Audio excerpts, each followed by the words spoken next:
Welcome to part 2 of Pave's series, Life After High School, with information to support youth with disabilities in the transition phase from school to adulthood. Part 1 of this series provides foundational information about the rights of students with disabilities. Remember that students with disabilities are entitled to a free, appropriate public education, FAPE. An appropriate education includes a well-planned transition out of school. This presentation highlights 3 cornerstone tools that support this important time of life. Let's start with a visual that outlines what this training will cover. In the center of this triangle are 3 questions for a young person to consider. Who am I? What's my future? And how am I going to get there? Or what's the plan? These are critical questions for any young person to work with over time. A student with disabilities is entitled to additional help navigating those questions from middle school through graduation. The 3 cornerstones of this triangle are the primary tools that support a student with disabilities throughout the process of high school transition and help with answering those questions. So first of all, the purple triangle on the left represents the student's high school and beyond plan, which has been shortened to HSBP. This planning process is required to begin during middle school for all students in Washington State and is usually organized by the school's counseling staff. The blue triangle on the right represents a student's IEP Transition Plan. The Individualized Education Program, which is what IEP stands for, is required to include a transition plan by the school year when a student turns 16. This plan is an IEP team project. The teal triangle at the top represents agencies. These are public service agencies such as DVR, DDA, and DSB. DVR stands for Division of Vocational Rehabilitation. DDA stands for Developmental Disabilities Administration. DSB stands for the Department of Services for the Blind. All of these agencies have programs to help students with disabilities explore work and self-advocacy while they are still in school. All elements of this triangle are a work in progress. If this were a piece of paper, it would be very tattered by the time a student graduates. It's going to be constantly handled, adjusted, reviewed. In other words, transition planning is a dynamic process, not a form to fill out. Before we go to the next slide, let's look one more time at the middle of our transition triangle. This is where the student is centered. A key question for any young person is the first one: who am I? Everyone supporting a student needs to know what the student is good at, what they enjoy, and who they envision themselves to be.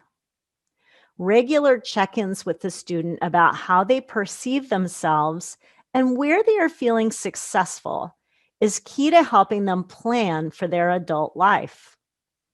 The second question has to do with looking to the future. What does the student imagine that future will look like? Will there be college, a job, independent living, or another arrangement? Will the young person drive, ride a bus, participate on a sports team, or attend a local art class?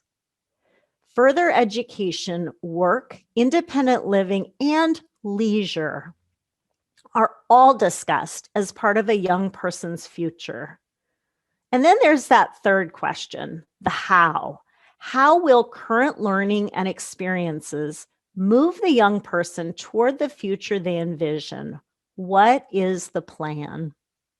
The three supports on the outside corners of this graphic are engaged in all of these questions, and all three work together to support a young person in this process.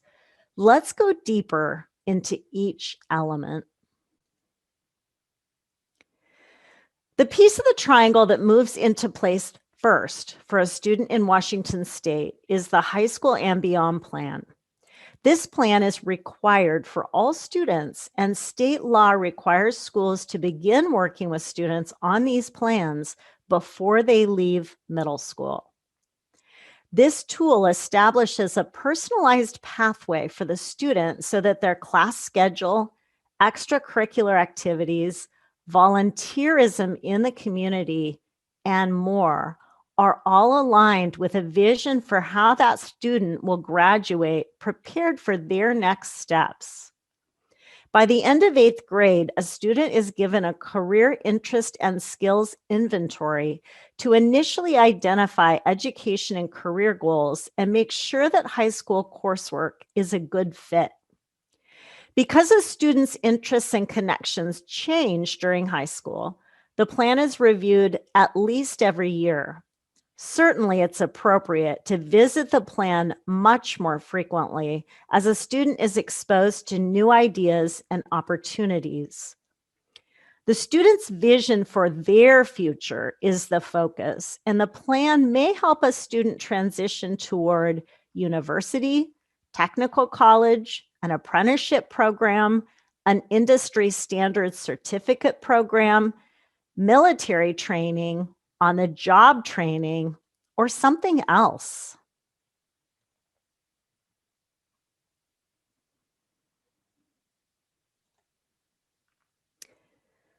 These are the three questions every high school and beyond plan is required to address.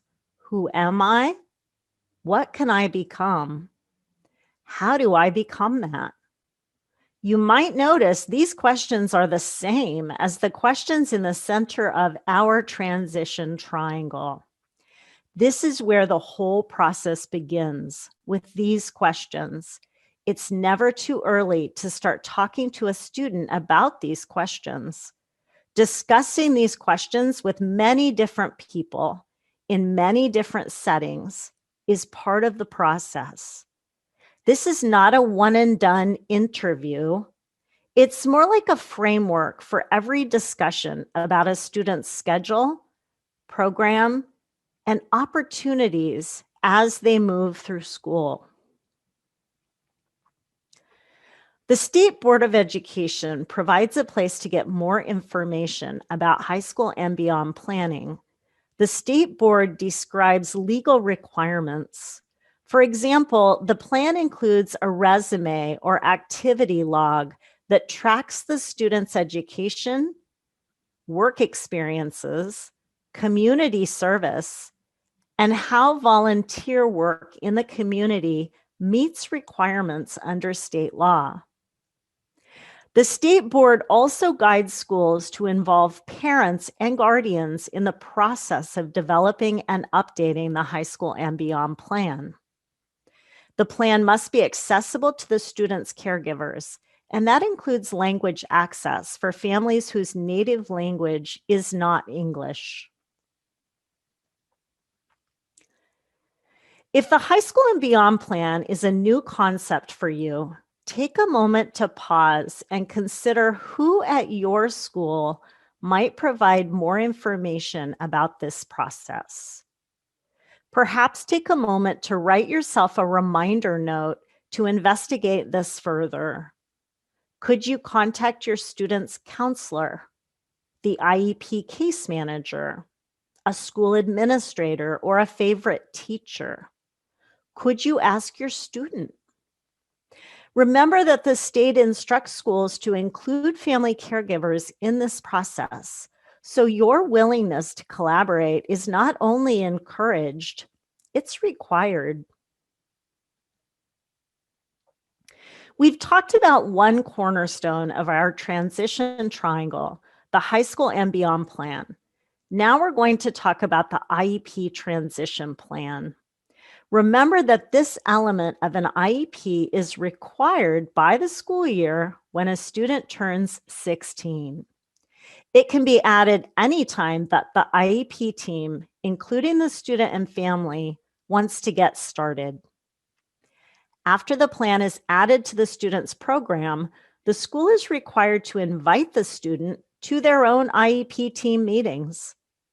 The student doesn't have to go, but the school must make sure that they feel invited and welcomed.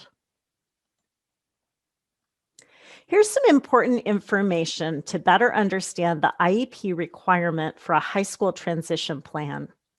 The federal law that governs special education is the IDEA, which stands for Individuals with Disabilities Education Act. Laws about IEP process are mostly from IDEA Part B, but Part A of the IDEA is also important when we're talking about adult life planning. Part A of the law describes overarching principles and purpose, and this statement is key. Special education is provided to ensure that all children with disabilities have available to them a free and appropriate public education.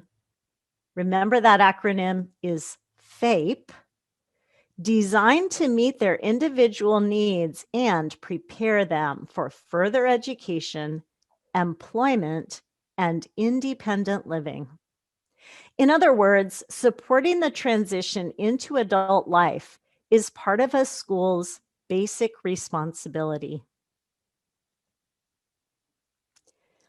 Here are key aspects of the IEP transition plan.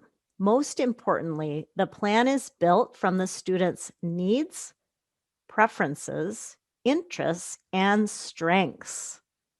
Once this plan is written into the IEP, it drives the student's program and services. The annual IEP goals all connect in some way to the student's adult life plan. The IEP transition plan includes adult living objectives in 3 primary areas: post-secondary education, acquisition of daily living skills, and vocational evaluation and support. Remember, this plan is required by age 16. Here's something to remember. The IEP ends when a student graduates from high school or ages out of services at 21. However, any accommodation on the IEP can travel with the student into higher education, vocational programming, work, or something else. The accommodations are protected by federal civil rights laws, including Section 504 of the Rehabilitation Act. Those protections are for the lifespan. High school is a great time to fine-tune accommodations to make sure they are individualized and that the student knows what those supports are and how to ask for them. It's useful to consider how self-advocacy will grow during young adulthood and into work so that the student can work toward that self-advocacy throughout their school-age years. Washington schools receive guidance from the Office of Superintendent of Public Instruction, OSPI. OSPI provides model forms to support schools and families when developing an IEP. The form on this slide shows what to include in an IEP when transition programming is added. State guidance is clear that the IEP Transition Plan is intended to support rather than replace the student's high school and beyond plan. On this slide, there's a section of the state model form highlighting that a student must be invited to IEP team meetings once transition planning is included. And an age-appropriate transition assessment is a required element. The age-appropriate transition assessments include a range of tools, including surveys and questionnaires, profiles and portfolios, vocational assessments, interviews, and more. This form makes clear that a transition plan is not built from a quick meeting or interview, but is a robust, multi-part process. Here, the model form also states that measurable post-secondary goals drive the IEP once they are built into a student's program. I pulled this quote from OSPI's model form, and I'll read what's on this slide. Transition services should be based on the individual student's needs, taking into account the student's strengths, preferences, and interests, and may include instruction, related services, community experiences, the development of employment and other post-secondary adult living objectives, and if appropriate, the acquisition of daily living skills and provision of a functional vocational evaluation. So here are some questions you can consider to ensure that a student's transition plan is well designed. Is the plan age appropriate? The goals should be achievable, but not too easy based on the age and abilities of the student. Is information provided by more than one source? As I said earlier, this is not a form to fill out, but a long-term project with many participants. Is a target graduation date included in the IEP? The IEP team decides when a student will graduate, and the family is part of that decision process. Are the annual goals relevant to the long-term goals? Do the post-secondary goals consider all areas of life after high school, including employment, further education, independent living, and community engagement, meaning the stuff that makes life fun and interesting? And keep this one in mind. Does the IEP align with the student's high school and beyond plan? OSPI provides a variety of guidance tools for schools and families about the high school and beyond plan process and how to align it with the IEP transition planning process. Here's a hefty guidance document from OSPI to make sure that schools are aligning IEPs and high school and beyond plans. Remember that the high school and beyond plan is required for all students in the state, including students with and without disabilities. And that the IEP transition plan is a requirement by age 16 for all students who have an IEP. Various state agencies collaborated to write this guidebook called Guidelines for Aligning High School and Beyond Plans and IEP Transition Plans. You can find a link to the downloadable document on OSPI's website.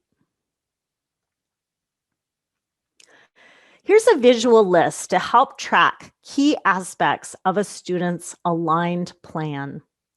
These are places where you can make sure the high school and beyond plan and the IEP transition plan are working together to support the same goals and aspirations for a specific student. Remember those 3 questions from the center of our triangle? Who am I? What's my future? And how's that going to happen? Or what's the plan? Those questions are part of planning in each of the 4 areas listed on this slide: employment, further education, independent living, and community engagement. Here are a couple of questions. Are there supports in place in all 4 areas so progress and plans are being made? Are relationships supporting the work and preparing the student for some type of warm handoff into the community? There's one more pillar to our transition triangle, and this is a good time to take another look. The teal triangle lists agencies. Remember that DDA stands for Developmental Disabilities Administration. DVR stands for Division of Vocational Rehabilitation. And DSB stands for Department of Services for the Blind. These agencies can work with school staff, students, and families to design a program that smooths the transition from school to work. Whether DDA is able to support this process may depend on programs available in your area of the state. If your student is eligible for DDA services, ask your case manager for help to determine how the agency can participate in life after high school planning. Both DVR and DSB support youth programming for pre-employment transition services, shortened to PreEts. PreEts are services provided for students with disabilities before they graduate from high school. DVR is part of our state's Department of Social and Health Services, DSHS, and DSB is a separate agency for individuals with blindness and low vision. PreEts are generally provided to groups of students by transition counselors assigned to specific schools. If a person wants individualized help in reaching a career goal, they can seek case management, which is provided separately by these different agencies. Families and students can invite vocational professionals into their IEP meetings to help make sure schoolwork is linked to adult life goals. Here are the basic components of pre-employment transition services. Remember, we're calling those PreEts. Job exploration counseling, work-based learning experiences, counseling about higher education options and how to gear up for college, workplace readiness training and instruction in self-advocacy. Like special education rights, vocational rehabilitation rights remain intact despite our COVID-19 pandemic. Pave has an article with more information on this topic, PreEts. On our website, wapave.org, you can type DVR into the search bar to find this article. It's called Ready for Work, Vocational Rehabilitation Provides Guidance and Tools. This slide shows a snip of that article on our website. Included near the top of the article is a link to a place where you can find the name and phone number for the DVR counselor assigned to your school.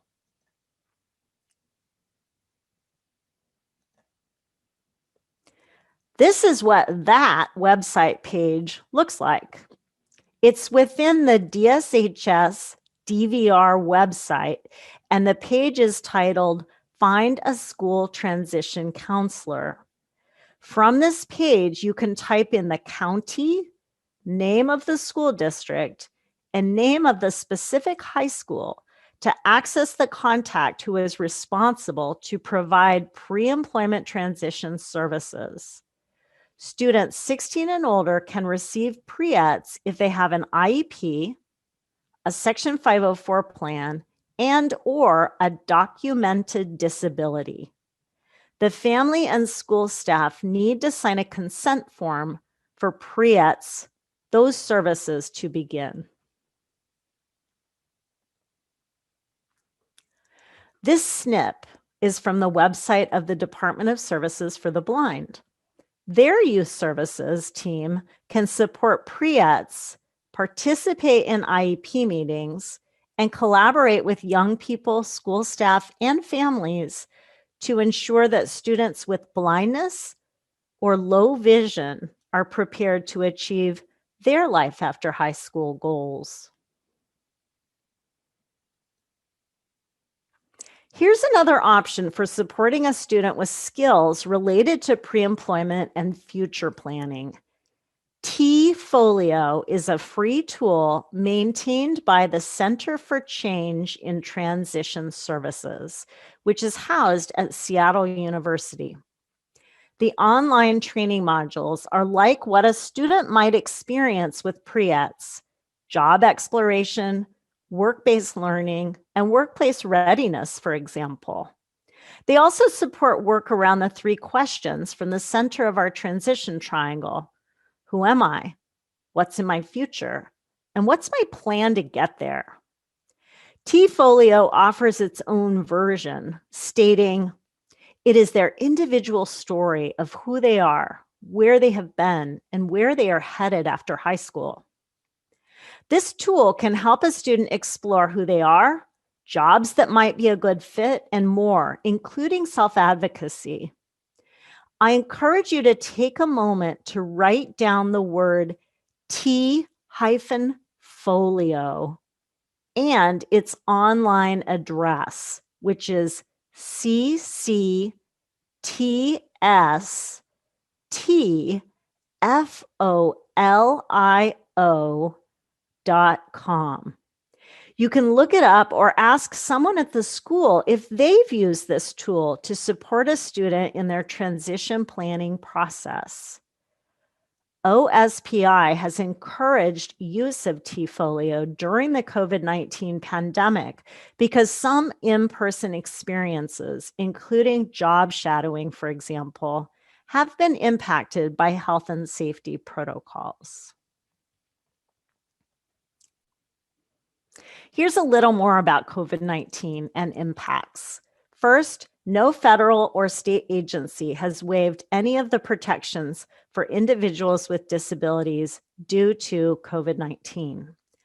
Some services are being delivered differently, and circumstances have been pretty fluid, but disability rights and student rights are unchanged. The state has issued a number of guidance documents related to the pandemic and educational services. One of those documents is shown on this slide.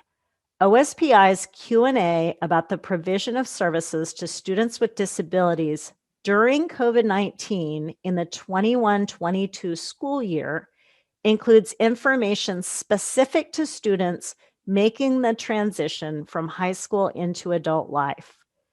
The document includes this statement as a reminder that transition planning is a robust process and not just a form to complete. It says, secondary transition is more than providing pathways for the individual's movement from high school to employment. It is a comprehensive approach to educational programs focused on aligning student goals with educational experiences and services. Transition recovery services are a new concept that came about because of the pandemic. These additional services are provided to give students another chance on their transition projects and goals. Students who graduated or turned 21 during the pandemic may be eligible for transition recovery services. Decisions are made by IEP teams that consider these questions. What was the student expected to achieve or access before the pandemic interrupted the process? 2, how do those expectations compare to the student's actual achievements and experiences? 3, was a service available but not accessible due to disability, family circumstances, or something else?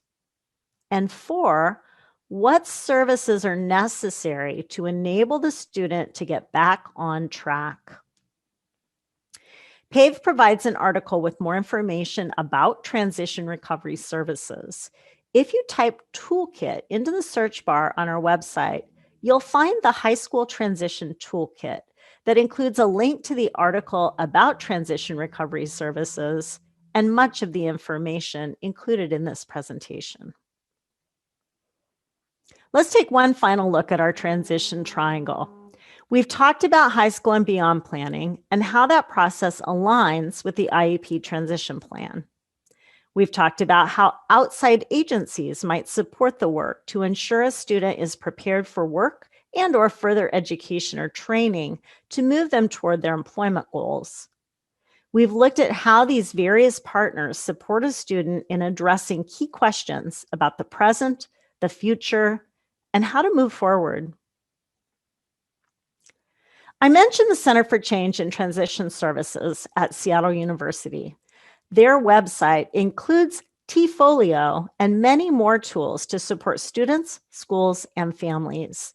This chart is a bit more complicated than our triangle, but shows a similar flow for making sure that a student's perspective is the start to a robust planning process. Notice that the post-secondary goals are written before services are developed, schedules are built, and annual IEP goals are developed. This shows how the student's dreams and aspirations drive the whole process. Adult agencies are listed here also as an important part of the available support. This chart was included in an OSPI document that provided comprehensive information in response to school closures during the pandemic. This chart is on page 51 of the guidance document called Reopening Washington Schools 2020, Special Education Guidance. The guidance is not just about the pandemic and includes some basic helpful information for families whose children receive special education services.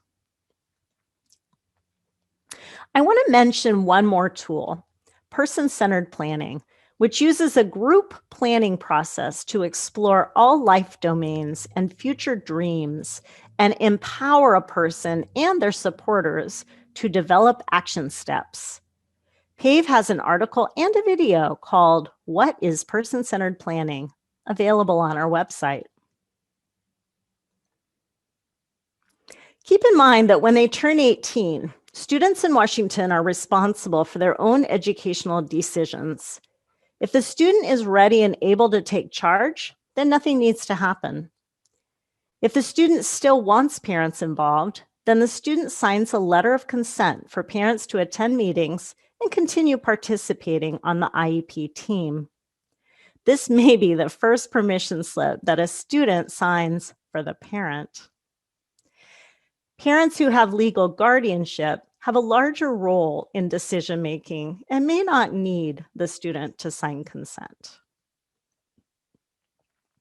Pave provides tools to help students get involved in their own educational services program.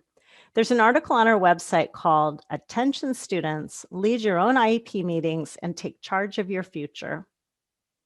The form shown on this slide is linked to that article and encourages students to help build a handout for their own IEP meeting. In Washington, students with disabilities can participate in commencement ceremonies with their same age peers, regardless of whether they are immediately earning a diploma. Kevin's Law protects that right. Note that The IEP states specifically when the targeted graduation date will be. The school does not have to withhold credits for a student to keep receiving an education through age 21. The IEP team determines what graduation pathway the student will follow to earn a diploma. School staff recommend that families plan early for any senior year activities so that appropriate accommodations can be provided. These are other agencies that can help. I call them the 3 O's: OSPI, the Office for Civil Rights, and the Governor's Office of the Educational Ombuds, which provides online and one-to-one support for families who struggle to collaborate with their schools. Here are other places that parents can reach out for solidarity and guidance. Open Doors for Multicultural Families is based in King County. Open Doors provides culturally and linguistically relevant information, services, and programming to diverse families of persons with developmental and intellectual disabilities in and around the Seattle area. The statewide Arc of Washington and 10 local chapters provide services and programs for people with intellectual and developmental disabilities of all ages. The Arc is a place to get information about Parent to Parent, a program that matches parents with other parents for support. Some school districts have special education parent advisory councils or parent-teacher associations already in place, or parents can request help to start one. Families can ask their school teams for additional assistance and information. Youthhood.org is a life planning resource designed by youth for youth and a place to check out. For the big picture of student rights, here's information from the federal government. The U.S. Department of Education offers a transition guide to post-secondary education and employment for students and youth with disabilities. The downloadable 60-page booklet includes planning tools, information about student rights, and methods for engaging students. Alternative formats are available upon request, and for information, you can call 202-260-0852. This training has been provided by Parent Training and Information, PTI, a program of Pave. Our nonprofit has been helping families in Washington State since 1979.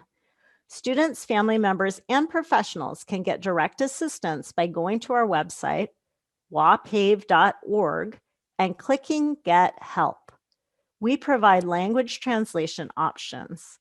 You can also leave a message by phone to request help at 800-572-7368. If you need help with the accessibility of any of our resources, please let us know. Please note that Pave is not a legal service organization and can't give you legal advice or represent you. PTI's funding comes from a U.S. Department of Education grant, but the U.S. government doesn't review our training materials in order to endorse them.